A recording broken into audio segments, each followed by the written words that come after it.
है कुछ नहीं। हिंदुस्तान जिस दिन चाहेगा पाकिस्तान कहाँ टिक पाएगा। कि उन लोगों को भौंकना है, बकवास करनी है तो वो भौंकते रहे, वो अपनी मानसिकता दर्शा रहे हैं। लेकिन आज हिंदुस्तान के अंदर रहें, वो हिंदुस्तान के आम आदमी से पूछे ना कि नरेंद्र मोदी क्या है।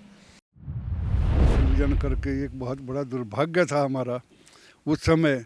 मैं नाम नहीं लेना चाहता उन नेताओं ने जिस तरह का इस तरह बंटवारा करके पाकिस्तान को बनाया था। तो आज आप सेना की बात कर रहे हो, जिस दिन आम आदमी लट उठा लेगा, अगर नहीं पाकिस्तान मानेगा, तो उसमें भी हम लोग पीछे थोड़ा नहीं हटेंगे अपने प्रधानमंत्री के मान सम्मान के लिए। हम लोग भी लाठी डंडे लेके कूद जाएंगे और पाकिस्तान को छोड़ के आएंगे चीन से भी उधर। देखिए, पहले तो आप ही ने अपने सवाल का जवाब दे दिया कि पाकिस्तान पे बहुत ज़्यादा चर्चा होनी नहीं चाहिए, क्योंकि वो चर्चा लायक है भी नहीं। और ये जो माननीय प्रधानमंत्री जी के खिलाफ वहाँ के विदेश मंत्री ने जो बयान दिया है, निंदा तो एक बहुत छोटा शब्द है। मैं तो यही चाहूँगा कि कहीं ना कहीं अंतर्राष्ट्रीय स्तर पर इसको वो क्या कहते हैं कि यूएन में बहिष्कार करेंगे, हम ये कहते हैं कि यूएन को उनका बहिष्कार करना चाहिए। माननीय नरेंद्र मोदी जी ने जो उनकी नीतियां हैं, देखिए पाकिस्तान क्या चिल्ला रहा है, वहाँ का एक विदेश मंत्री खड़ा होकर क्या चिल्लाता है, वो मैटर नहीं करता। नरेंद्र मोदी जी की ताकत, उनका जो कद है, वो अंतर्राष्ट्रीय स्तर पे मीडिया भी तय कर चुका है और अंतर्राष्ट्रीय स्तर पे तय कर चुके हैं। सबको पता है कि वो आज हिंदुस्तान नहीं, दुनिया के सबसे मजबूत नेता में अगर नाम आता है तो पहले नंबर पे माननीय नरेंद्र मोदी जी का आता है। तो ये बेहद शर्मनाक है जो पाकिस्तान की तरफ से ये बयानबाजी हुई है। और रही बात, मैं तो उसे बहुत ज़्यादा कोई सीरियस लेता नहीं हूँ, क्योंकि उस तरह तो अब देखिए कुत्ते भौंकते रहते हैं, हाथी चलता रहता है। तो ये इतना ही, वही महज एक इतना ही मामला है कि उन लोगों को भौंकना है, बकवास करनी है तो वो भौंकते रहे, वो अपनी मानसिकता दर्शा रहे हैं। लेकिन आज हिंदुस्तान के अंदर रहें, वो हिंदुस्तान के आम आदमी से पूछे ना कि नरेंद्र मोदी क्या है। हम विपक्षी पार्टी वाला कोई भी नेता विरोध कर सकता है, लेकिन अगर उस नेता से भी आप ये पूछोगे, एक हिंदुस्तानी बनकर आप बताइए कि नरेंद्र मोदी क्या चीज़ है, तो उसका जवाब वो अगर नेता बन के देगा तो वो विरोध करेगा।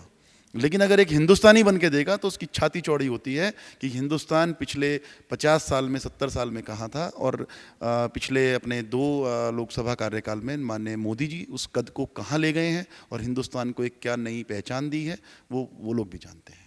जिस तरह से सब लोग मानते हैं भारतीय सेना जितनी मजबूत हुई है और पाकिस्तान को मुंह तोड़ जवाब देती है, क्या लगता है कहीं ना कहीं ये पाकिस्तान की बौखलाहट तो नहीं है? बौखला तो नहीं गया है? अभी चीन के साथ हुई तवांग में भारत की एक झड़प हुई और भारतीय 20-22 सैनिकों ने इतने बुरे तरीके से रेल दिया चीनियों को। 342 के लगभग सैनिक बताए जा रहे थे, लाठी डंडों से ही हमारे सैनिकों ने उनको पेल दिया वहाँ पर। आप देख रहे होंगे वीडियो भी, अगर आपने देखा होगा। तो ये बौखलाहट तो नहीं है पाकिस्तान? नहीं, निश्चित रूप से बौखलाहट है। जो कद भारत का बढ़ रहा है अंतर्राष्ट्रीय स्तर पर, उस कद को देखते हुए चाहे वो चीन हो या पाकिस्तान हो, वो लोग बेशक बौखलाए हुए हैं। और दूसरी बात, लाठी डंडों की आप कर रहे हो कि 25 सिपाही थे, 30 सिपाही थे हमारे, या हमारी सेना के जवान थे। यार ये तो एक मर्यादा में बंधा हुआ है हिंदुस्तान, एक सिस्टम है अंतर्राष्ट्रीय स्तर के, 100 नियम है, देश में कानून व्यवस्था है। अदरवाइज़ जिस दिन हिंदुस्तानी अपनी पे आ जाएंगे ना, तो आज आप सेना की बात कर रहे हो, जिस दिन आम आदमी लट उठा लेगा, अगर नहीं पाकिस्तान मानेगा, तो उसमें भी हम लोग पीछे थोड़ा नहीं हटेंगे अपने प्रधानमंत्री के मान सम्मान के लिए। हम लोग भी लाठी डंडे लेके कूद जाएंगे और पाकिस्तान को छोड़ के आएंगे चीन से भी उधर। इतने कमज़ोर हम लोग नहीं हैं। ये तो एक मर्यादा है कि हमारे संस्कार हैं हिंदुस्तान के, कि हमें संयम में रहना सिखाया गया है। तो हम तो आपके चैनल के माध्यम से सिर्फ एक ही मैसेज यहाँ से पहुँचाना चाहते हैं कि पाकिस्तान अपनी हद में रहे। और मैं आपको बता चुका हूँ, ये तो एक दुर्भाग्य है कि कुछ हमारे जो विपक्षी पार्टियों के नेता हैं, उनकी मानसिकता बहुत छोटी है। अदरवाइज़ जब इंटरनेशनल लेवल की बात आती है, कहीं इस तरह का कहीं एक ऐसा मंच हो, हम लोगों के लिए हिंदुस्तान पहले है। हम पार्टी क्या है हमारी, हमारा हम किस पार्टी के सदस्य हैं, विपक्ष का कौन है, सत्ता का कौन है, वो एक अलग विषय है। लेकिन अगर कहीं हिंदुस्तान की मान सम्मान की बात आएगी, तो हम सब तमाम पार्टियों को मिलकर एकजुट होकर एक हर एक हिंदुस्तानी को खड़ा होकर, चाहे वो चीन हो या पाकिस्तान, उनको मुंह तोड़ जवाब देने का काम करना चाहिए। देखिए पाकिस्तान का आप लोग भी देख रहे होंगे, चूँकि है तो हिंदुस्तान का डिवीज़न करके एक बहुत बड़ा दुर्भाग्य था हमारा उस समय। मैं नाम नहीं लेना चाहता उन नेताओं ने जिस तरह का इस तरह बंटवारा करके पाकिस्तान को बनाया था। हिंदुस्तान में कभी कोई अंतर किसी नेता ने पाकिस्तान या किसी देश के बारे में कोई टिप्पणी नहीं की।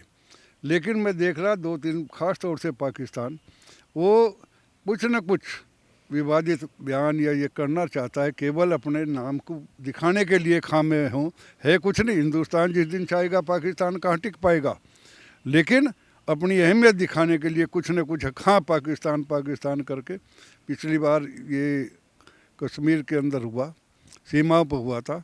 जिस दिन से सरकार आई माननीय मोदी जी की, उत्तर प्रदेश में माननीय योगी जी की, उस दिन से कहीं हो रहा कोई इस तरह। वरना कश्मीर के तमाम हमारे जो पंडित थे उनका वहाँ से विसर्जन हुआ, आए यहाँ छोड़ छोड़ कर आए थे, आज फिर भी पुनर्स्थापित होने जा रहे हैं। तो पाकिस्तान तो अपना बोल बोल कर अपना हुआ बनाना चाहता है, इससे ज़्यादा और कुछ नहीं है।